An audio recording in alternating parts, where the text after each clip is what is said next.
ನಮಸ್ಕಾರ, ಎಲ್ಲರಿಗೂ ಕನ್ನಡತಿ ಅಡುಗೆ ಚಾನಲ್ಗೆ ಸ್ವಾಗತ. ಇವತ್ತು ಗೋಧಿ ಹಿಟ್ಟಿನಿಂದ ಒಂದು ಟೇಸ್ಟಿ ಆಗಿರುವಂಥ ಬೆಳಗಿನ ತಿಂಡಿ ಅಥವಾ ಬ್ರೇಕ್ಫಾಸ್ಟ್ ರೆಸಿಪಿಯನ್ನು ಮಾಡಿ ತೋರಿಸ್ತಾ ಇದ್ದೀನಿ ರೀ.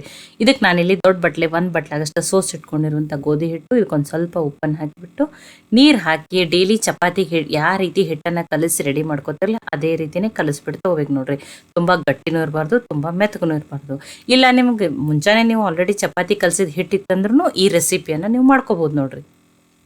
ನೋಡಿ, ಈ ಹಿಟ್ಟನ್ನು ಕಲಸಿ ರೆಡಿ ಮಾಡ್ಕೊಂಡು ಮುಚ್ಚಿ ಒಂದು 10 ನಿಮಿಷ ಅನ್ಕತಕ್ಕ ಸೈಡಿಗೆ ಇಡ್ತೀನಿ ರೀ. ಈಗ ಇಲ್ಲಿ ಇನ್ನೊಂದು ಪಾತ್ರೆಗೆ ನಾನು ಇಲ್ಲಿ ಮಾಡ್ತಾಯಿದ್ದೀನಿ. 2 ಮೀಡಿಯಮ್ ಸೈಜದ ಆಲೂಗಡ್ಡೆಯನ್ನು ಸಿಪ್ಪೆ ತೆಗೆದುಬಿಟ್ಟು ದಪ್ಪಾಗಿನೇ ತುರಿದ್ಬಿಟ್ಟು ಇದ್ರ ಸ್ಟಾರ್ಚ್ ಹೋಗೋವರೆಗೂ ಒಂದು 3-4 ಬಾರಿ ನೀರಿನಿಂದ ತೊಳೆದಿಟ್ಟೀನಿ ರೀ. ಇದರೊಳಗಿನ ನೀರಿನ ಅಂಶ ಕಂಪ್ಲೀಟಾಗಿ ಹೋಗಿ ನೋಡಿ ಒಂಥರ ಡ್ರೈ ಆಗಬೇಕು. ಇದೇ ರೀತಿಯೇ ಇರಬೇಕು ನೋಡಿರಿ. ಅಥವಾ ನೀವು ನೀರಿನಲ್ಲಿ ಅವಾಗೆ ತೊಳಿತಿದ್ರಂದ್ರೂ ಹಿಂಡಿ ಬಿಟ್ಟು ತೊಗೋರಿ. ನೀವು ಆಲೂಗಡ್ಡೆನೇ ತೊಗೋಬೇಕಂತೇನಿಲ್ಲ, ಕ್ಯಾಬೇಜನ್ನಾದ್ರೂ ತುರಿದ್ಬಿಟ್ಟು ತೊಗೋಬೋದು, ಅಥವಾ ಸಣ್ಣ ಸಣ್ಣಾಗಿ ಕಟ್ ಮಾಡಿನೂ ತೊಗೋಬೋದು. 1 ಮೀಡಿಯಮ್ ಸೈಜದ ಈರುಳ್ಳಿಯನ್ನು ಉದ್ದುದ್ದಾಗಿ ತೆಳುವಾಗಿ ಕಟ್ ಮಾಡಿ ಹಾಕ್ತಾಯಿದ್ದೀನಿ ರೀ. ಇಲ್ಲಿ ವೆಜಿಟೇಬಲ್ಸ್ ನಿಮಗೆ ಯಾವ ಇಷ್ಟ ಅದನ್ನು ಹಾಕ್ಬೋದು, ಅಥವಾ ನಿಮ್ಮ ಮನೆಯಲ್ಲಿ ಯಾವುದಾವಲ್ಲ ಅವನ್ನೂ ಹಾಕ್ಬೋದು. ಸ್ವಲ್ಪ ಕೊತ್ತಂಬರಿ ಸೊಪ್ಪನ್ನು ಕಟ್ ಮಾಡಿ ಹಾಕ್ತಾಯಿದ್ದೀನಿ. ಅರ್ಧ ಕ್ಯಾರೆಟನ್ನು ತುರಿದ್ಬಿಟ್ಟು ಹಾಕ್ತಾಯಿದ್ದೀನಿ ನೋಡಿರಿ. ಇಲ್ಲಿ ನಿಮ್ಮ ವೆಜಿಟೇಬಲ್ಸ್ ಬೇಕಂದ್ರೆ ಬೀನ್ಸು, ಕ್ಯಾಪ್ಸಿಕಮ್ಮು ಸಣ್ಣದಾಗಿ ಕಟ್ ಮಾಡಿಬಿಟ್ಟು ಹಾಕೋಬೋದು ರೀ. 1 ಮೆಣಸಿನ್ಕಾಯಿನ ಹಾಕಿದ್ದೀನಿ. ಮಸಾಲೆಗಾಗಿ 1/4 ಟೀ ಸ್ಪೂನ್ ಆಗಷ್ಟೇ ಅರಿಶಿನ, ಅರ್ಧ ಸ್ಪೂನ್ ಆಗಷ್ಟೇ ರೆಡ್ ಚಿಲ್ಲಿ ಪೌಡ್ರು, ಖಾರ ನೀವು ನೋಡಿ ಹಾಕೋರಿ. 1/4 ಟೀ ಸ್ಪೂನ್ ಆಗಷ್ಟೇ ಧನಿಯಾ ಪೌಡ್ರು, ಅರ್ಧ ಸ್ಪೂನ್ ಆಗಷ್ಟು ಚಾಟ್ ಮಸಾಲ, 1 ಸ್ಪೂನ್ ಆಗಷ್ಟೇ ಗರಂ ಮಸಾಲಾನ ಹಾಕ್ತಾಯಿದ್ದೀನಿ. ಗರಂ ಮಸಾಲೆಯಲ್ಲೇ ಹಾಕಬೇಕಂತೇನಿಲ್ಲ, ಕಿಚನ್ ಕಿಂಗ್ ಮಸಾಲನೂ ಹಾಕ್ಬೋದು, ಪಾವ್ ಭಾಜಿ ಮಸಾಲನೂ ಹಾಕ್ಬೋದು, ಮ್ಯಾಗಿ ಮ್ಯಾಜಿಕ್ ಮಸಾಲ ಅನ್ನೋದ್ರೂ ಹಾಕ್ಬೋದು. ಅರ್ಧ ಸ್ಪೂನ್ ಆಗಷ್ಟೇ ಜೀರಿಗೆಯನ್ನು ಹಾಕಿದ್ದೀನಿ ರೀ. ನೋಡಿ, ದೊಡ್ಡ ಸ್ಪೂನಿಂದನೇ 1 ಸ್ಪೂನ್ ಆಗಷ್ಟೇ ಬಿಳಿ ಎಳ್ಳನ್ನು ಹಾಕ್ತಾಯಿದ್ದೀನಿ. ಟೇಸ್ಟ್ ಚೆನ್ನಾಗಿ ಬರ್ತದೆ ಅಂತ ಹೇಳಿ ಈಗ ಇದನ್ನು ಮಿಕ್ಸ್ ಮಾಡ್ಕೊಂಡ್ರಿ. ನೋಡಿ, ನಾನು ಇನ್ನೂವರೆಗೂ ಇಲ್ಲಿ ಉಪ್ಪು ಹಾಕಿಲ್ಲ. ಉಪ್ಪು ಹಾಕೋದ್ರಿಂದ ಬೇಗನೆ ನೀರು ಬಿಡ್ತದೆ ಅಂತ ಹೇಳಿ ನಾನು ಉಪ್ಪನ್ನು ಆಮೇಲೆ ಹಾಕೋತೀನಿ ರೀ. ಬರೀ ಈ ಮಸಾಲೆಗಳನ್ನು ವೆಜಿಟೇಬಲ್ಸನ್ನು ಇಷ್ಟನ್ನೇ ಹಾಕಿಬಿಟ್ಟು ಈಗ ಮಿಕ್ಸ್ ಮಾಡಿ ಇಟ್ಕೋತೀನಿ ರೀ.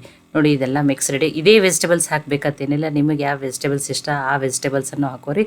ಆಲೂಗಡ್ಡೆ ಬೇಡ ಅಂದ್ರೆ ಅದ್ರ ಬದಲು ನೀವೇನು ಮಾಡ್ಬೋದು, ಕ್ಯಾಬೇಜನ್ನು ಹಾಕ್ಬೋದು, ಅಥವಾ ಸೋರೆಕಾಯನ್ನು ತುರಿದ್ಬಿಟ್ಟು ಮಾಡ್ಕೋಬೋದು, ನಡೀತದೆ ನೋಡಿರಿ. ಈಗ ಇದನ್ನು ಸೈಡಿಗೆ ಇಡ್ತೀನಿ ರೀ. 10 ನಿಮಿಷ ಆಗಿರ್ತದೆ ರೀ.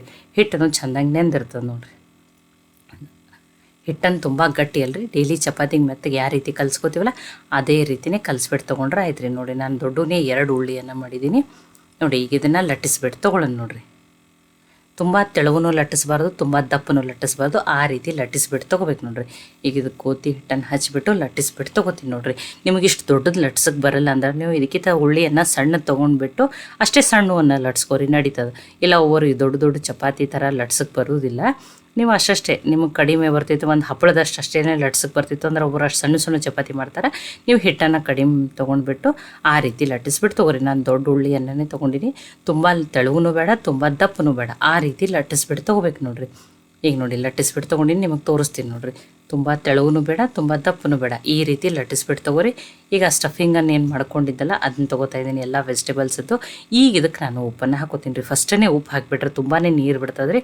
ಉಪ್ಪನ್ನು ನೀವೇನು ಮಾಡಿರಿ ಲಾಸ್ಟಿಗೆ ಹಾಕೋರಿ. ಈಗ ಉಪ್ಪನ್ನು ಹಾಕಿಬಿಟ್ಟು ಮಿಕ್ಸ್ ಮಾಡ್ಕೊಂಡ್ರಿ.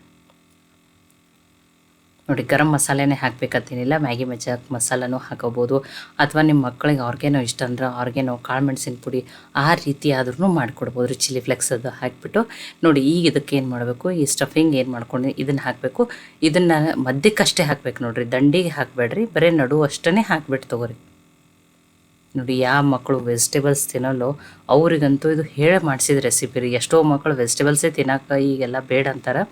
ಈ ರೀತಿ ಹೆಲ್ದಿಯಾಗಿ ಡಿಫ್ರೆಂಟಾಗಿ ಏನಾದರೂ ಮಾಡಿಕೊಟ್ರೆ ಅವಾಗ ಅವರೂ ಇಷ್ಟಪಟ್ಟು ತಿಂತಾರೆ. ಈ ರೀತಿ ಮಾಡಿ ಮಕ್ಕಳಿಗೆ ಲಂಚ್ ಬಾಕ್ಸಲ್ಲಿ ಕೂಡ ಹಾಕಿ ಕೊಡ್ಬೋದು. ನೋಡಿ, ಮಧ್ಯಕ್ಕಷ್ಟೇ ಏನು ಮಾಡಿದ್ದೀನಿ, ಹಾಕ್ಕೊಂಡಿದ್ದೀನಿ. ಸ್ಟಫಿಂಗ್ ನಿಮ್ಗೆ ಎಷ್ಟು ಬೇಕೋ ಅಷ್ಟು ಹಾಕೋರಿ, ನಡೀತದೆ. ನೋಡಿ, ಹಾಕ್ಕೊಂಡಿದ್ದೀನಿ. ಈಗ ಇದನ್ನು ಯಾವ ರೀತಿ ಮಡಚಬೇಕಂತ ಹೇಳಿನೂ ತೋರಿಸ್ತೀನಿ ನೋಡಿರಿ. ಇದಕ್ಕೆ ಇನ್ನೊಂದು ಅರ್ಧ ಸ್ಪೂನ್ ಆಗಷ್ಟೇ ಬಿಳಿ ಎಳ್ಳನ್ನು ಹಾಕೋತೀನಿ. ಟೇಸ್ಟೂ ಚೆನ್ನಾಗಿ ಬರ್ತದೆ, ನೋಡೋಕ್ಕೂ ಚೆನ್ನಾಗಿ ಕಾಣ್ತದೆ ರೀ. ನೋಡಿ, ನಿಮಗೆ ವೆಜಿಟೇಬಲ್ಸ್ ಇಷ್ಟೇ ಹಾಕಬೇಕಂತೂ ಇಲ್ಲ, ನಿಮಗೆ ವೆಜಿಟೇಬಲ್ಸ್ ಕ್ವಾಂಟಿಟಿನೂ ಎಷ್ಟು ಬೇಕೋ ಅಷ್ಟನ್ನು ಹಾಕೋಬೋದು. ನೋಡಿ, ಯಾವ ರೀತಿ ಮಡಚಬೇಕಂತ ನೋಡ್ಕೊರಿ ಚೆನ್ನಾಗಿ. ಈ ರೀತಿಯೇ ನೀವೇನು ಮಾಡ್ಬೋದು, ಮಡಚಿಬಿಟ್ಟು ತೊಗೋಬೇಕು ನೋಡಿರಿ. ನೋಡಿ, ಜಾಸ್ತಿ ನೀವು ಚಪಾತಿನ ತೆಳು ಲಟ್ಸ್ಕೊಂಡ್ರೆ ಇದೇನಾಗ್ತದೆ ರೀ, ಸ್ಟಫಿಂಗ್ ಬೇಗನೆ ನೆಂದಂಗೆ ಆಗಿಬಿಡ್ತದೆ ರೀ. ಅದಕ್ಕೆ ಏನು ಮಾಡಬೇಕು, ತುಂಬ ತೆಳುವೂ ಅಲ್ಲ, ತುಂಬ ದಪ್ಪನೂ ಅಲ್ಲ. ನೋಡಿ, ಈ ರೀತಿ ನೀವೇನು ಮಾಡಿರಿ, ಮಡಚಿಬಿಟ್ಟು ತೊಗೋರಿ ಇದನ್ನು. ನೋಡಿ, ಇದನ್ನು 3 ರೀತಿ ತಿನ್ಬೋದು. ನಾನು ಆಮೇಲೆ ಹೇಳ್ತೀನಿ ನಿಮ್ಗೆ ಯಾವ್ಯಾವ ರೀತಿ ಅಂತ ಹೇಳಿ. ನೋಡಿ, ಈ ರೀತಿ ಫೋಲ್ಡ್ ಮಾಡಿಬಿಟ್ಟು ಇದನ್ನು ಸ್ಟೀಮ್ ಮಾಡ್ಕೋಬೇಕು. ಇದನ್ನು ಸ್ಟೀಮ್ ಮಾಡೋಕ್ಕೆ ಆಲ್ರೆಡಿ ಕಡಾಯಲ್ಲಿ ನೀರನ್ನು ಹಾಕಿಬಿಟ್ಟು ಚಣಿಗೆ ಒಂದು ಸ್ವಲ್ಪ ಎಣ್ಣೆ ಹಚ್ಬಿಟ್ಟು ಇಟ್ಟೀನಿ ರೀ. ನೋಡಿ, ಈಗ ಇದನ್ನು ಮುಚ್ಚಿ ಹೈ ಫ್ಲೇಮ್ದಲ್ಲಿಟ್ಟನೆ ಒಂದು 6 ನಿಮಿಷ ನಾನು ಏನು ಮಾಡ್ತೀನಿ, ಸ್ಟೀಮ್ ಮಾಡಿಬಿಟ್ಟು ತೊಗೋತೀನಿ ನೋಡಿರಿ. ನೋಡಿ, ಈಗ ಒಂದು 6 ನಿಮಿಷ ಆಗಿದ್ರಿ, ನಾನು ಗ್ಯಾಸನ್ನು ಆಫ್ ಮಾಡಿದ್ದೀನಿ. ನೋಡಿ ಕಲರು ಚೇಂಜ್ ಆಗಿದೆ, ಚೆನ್ನಾಗಿ ಸ್ಟೀಮ್ ಆಗಿದ್ರಿ. ಈಗ ಆರ್ಲಿರಿ, ಆರಿದ್ಮೇಲೆ ನಾನು ಕಟ್ ಮಾಡಿಬಿಟ್ಟು ತೋರಿಸ್ತೀನಿ ನಿಮಗೆ. ನಾನು ಯಾವ ರೀತಿ ಕಟ್ ಮಾಡ್ತಾಯಿದ್ದೀನಿ ಅದೇ ರೀತಿಯೂ ಕಟ್ ಮಾಡಬೇಕಂತೇನಿಲ್ಲ. ನೀವು ಸಣ್ಣ ಸಣ್ಣವಾಗಿ ಯಾವ ಬೇಕಾದ ರೀತಿಯಲ್ಲಿನೂ ನೀವು ಕಟ್ ಮಾಡ್ಬೋದು. ಎಷ್ಟು ಕಲರ್ಫುಲ್ಲಾಗಿ ಎಷ್ಟು ಚೆನ್ನಾಗಿ ಕಾಣತ್ತದ ನೋಡಿರಿ. ಮತ್ತು ನೋಡಿರಿ, ಇದೊಂಥರ ಗೋಧಿ ಹಿಟ್ಟಿನ ಮೋಮೋಸ್ ಅಂತಲೂ ನೀವು ಕರಿಬೋದು ನೋಡಿ. ಈ ರೀತಿ ದೊಡ್ಡ ದೊಡ್ಡ ಪೀಸ್ಗಳನ್ನಾಗಿಯೇ ಫಸ್ಟ್ ಕಟ್ ಮಾಡ್ಕೊಂಡಿದ್ದೀನಿ. ಇಲ್ಲಾಂದ್ರೆ ರೌಂಡ್ ಸಣ್ಣ ಸಣ್ಣ ಆಗತ್ತೇನೂ ನೀವು ಏನು ಮಾಡ್ಬೋದು, ಕಟ್ ಮಾಡ್ಕೋಬೋದು. ಈಗ ನೋಡಿ, ಇದನ್ನು ನಮ್ಗೆ ಎಣ್ಣೆನೇ ಬೇಡ, ನಮ್ಗೆ ಹೆಲ್ದಿನೇ ಬೇಕಂದ್ರೆ ನೀವು ಇದೇ ರೀತಿಯೇ ಇದನ್ನು ಸಾಸು ಸೆಜ್ವಾನ್ ಚಟ್ನಿ ಜೊತೆನೂ ತಿನ್ಬೋದು. ಇಲ್ಲ ಸ್ವಲ್ಪ ಎಣ್ಣೆ ನಡೀತದಂದ್ರೆ ಶಾಲೋ ಫ್ರೈ ಮಾಡ್ಕೋಬೋದು, ಇಲ್ಲ ಎಣ್ಣೆ ನಡೀತದಂದ್ರೆ ಡೀಪ್ ಫ್ರೈನೂ ಮಾಡ್ಕೋಬೋದು. ನೋಡಿ ನಾನೇನು ಮಾಡಾಕಿದ್ದೀನಿ, ಶಾಲೋ ಫ್ರೈ ಮಾಡಾಕಿದ್ದೀನಿ. ಅವಾಗ ಕ್ರಿಸ್ಪಿಯಾಗಿ ಟೇಸ್ಟ್ ಚೆನ್ನಾಗಿ ಬರ್ತದೆ ಅಂತ ಹೇಳಿ ನೋಡಿ. ಇದಕ್ಕೆ ನಾನೇನು ಮಾಡ್ತಾಯಿದ್ದೀನಿ, ಮತ್ತು ಈಗ ಮಧ್ಯಕ್ಕೂ ಈ ರೀತಿ ಟ್ರಯಾಂಗಲ್ ಶೇಪ್ದಲ್ಲಿ ಕಟ್ ಮಾಡ್ಕೊಳಕ್ಕಿದ್ದೀನಿ ರೀ. ಒಂದೆರಡು ರೌಂಡ್ ಶೇಪ್ದಲ್ಲಿನೂ ಕಟ್ ಮಾಡ್ಕೊತೀನಿ. ಈಗೇನು ನೋಡಿ, ನಾ ಈ ರೀತಿ ಮಧ್ಯಕ್ಕೆ ಕಟ್ ಮಾಡಿಬಿಟ್ಟು ತೊಗೋತೀನಿ ನೋಡಿರಿ. ಆ ವೆಜಿಟೇಬಲ್ಸು, ಕ್ಯಾರೆಟು ನೋಡಿ ಎಲ್ಲ ಎಷ್ಟು ಕಲರ್ಫುಲ್ಲಾಗಿ ಎಷ್ಟು ಚೆನ್ನಾಗಿ ಕಾಣತ್ತದ ರೀ. ನೋಡಿ ಈ ರೀತಿ ಕಟ್ ಮಾಡಿ ಆಲ್ರೆಡಿ ಪ್ಯಾನ್ನಲ್ಲಿ ಎಣ್ಣೆನೂ ಕಾಯ್ಲಕ್ಕಿಟ್ಟೇನಿ ರೀ. ಎಣ್ಣೆನೂ ಕಾಯ್ದದ್ರಿ ನೋಡಿ. ಇದನ್ನು ಡೈರೆಕ್ಟಾಗಿ ಹೇಗೇ ಶಾಲೋ ಫ್ರೈ ಮಾಡ್ಬೋದು. ನಾನೇನು ಮಾಡ್ಕೊಂಡಿದ್ದೀನಿ, ಒಂದು 3 ಸ್ಪೂನಾಗಷ್ಟೇ ಮೈದಾ ಹಿಟ್ಟು, ಸ್ವಲ್ಪ ಚಿಲ್ಲಿ ಫ್ಲೆಕ್ಸು, ಉಪ್ಪು, ಎಳ್ಳನ್ನು ಹಾಕಿಬಿಟ್ಟು ಸ್ಲರಿಯನ್ನು ರೆಡಿ ಮಾಡ್ಕೊಂಡು ತುಂಬಾ ಕ್ರಿಸ್ಪಿ ಆಗ್ತಾವೆ ರೀ. ಇದರಿಂದ ಒಂದು ಕ್ರಿಸ್ಪಿ ಲೇಯರ್ ಕೋಟ್ ಆಗ್ತದೆ. ಇಲ್ಲ ನಮಗೆ ಈ ರೀತಿ ಏನೂ ಬೇಡ ಅಂದ್ರೆ ನೀವು ಡೈರೆಕ್ಟಾಗಿ ಏನು ಮಾಡ್ಬೋದು, ಶಾಲೋ ಫ್ರೈ ಮಾಡ್ಕೊರಿ. ಅಥವಾ ಎಣ್ಣೆನೇ ಬೇಡ ಅಂದ್ರೆ ಹಾಗೇ ತಿನ್ನಿರಿ. ಇಲ್ಲ ಸ್ವಲ್ಪ ಎಣ್ಣೆ ಹಾಕಿಬಿಟ್ಟು ಬೇಯಿಸ್ಬಿಟ್ಟು ತಿನ್ಬೋದು. ಇಲ್ಲ ಎಣ್ಣೆ ನಡೀತದೆ ಅಂತಂದ್ರೆ ನೀವು ಡೀಪ್ ಫ್ರೈನೂ ಮಾಡ್ಕೋಬೋದು. ನಿಮಗೆ ಯಾವ ರೀತಿ ಇಷ್ಟ ನೀವು ಆ ರೀತಿ ಮಾಡ್ಕೊರಿ. ಇದು ಅದಕ್ಕೆ ಸ್ಲರಿಯಿಂದ ಒಂಥರ ಮೇಲೆ ತುಂಬ ಕ್ರಿಸ್ಪಿಯಾಗಿರೋ ಕೋಟ್ ಆಗ್ತದೆ ಅಂತ ಹೇಳಿ ನಾನು ಈ ರೀತಿ ಮಾಡಿ ಶಾಲೋ ಫ್ರೈ ಮಾಡಿ ತೊಗೊಳತ್ತೀನಿ ರೀ. ಒಂದು 6-7 ಸ್ಪೂನಾಗಷ್ಟೇ ದೊಡ್ಡ ಸ್ಪೂನಿಂದನೇ ಎಣ್ಣೆನ ಹಾಕಿಟ್ಟು ಕಾಯ್ಲಿಕ್ಕಿಟ್ಟಿದ್ದೀರಿ ನಾನು ಪ್ಯಾನ್ದಲ್ಲಿ ನೋಡಿ. ತುಂಬಾ ಚೆನ್ನಾಗಿ ಬಂದವ್ರಿ, ತುಂಬ ಕ್ರಿಸ್ಪಿ ಟೇಸ್ಟಿಯಾಗಿರುವಂಥ ರೆಸಿಪಿ ರೀ. ಗೋಧಿ ಹಿಟ್ಟಿನಿಂದ ಮಾಡ್ಯದ, ಹೆಲ್ದಿನೂ ಅದ, ಜಾಸ್ತಿ ವೆಜಿಟೇಬಲ್ಸ್ ಅದಾವೆ.